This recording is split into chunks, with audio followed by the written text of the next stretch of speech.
লেবাননে নির্বিচারে হামলা শুরু করেছে ইসরায়েল। এতে প্রাণ গেছে আরও ৩৭ জনের, আহত হয়েছেন ১.৫ শতাধিক মানুষ।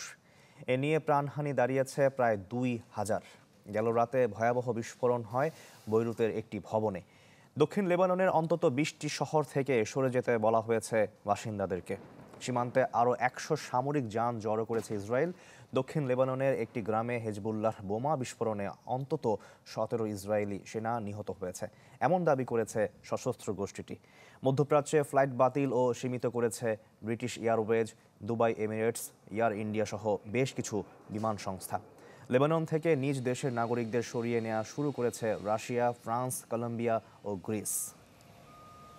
গরম গরম রুটি, সাথে সুজির হালুয়া, দুর্দান্ত জুটি, তীর আটা ময়দার সুজি, কারণ তীর ছাড়া আমার চলেই না।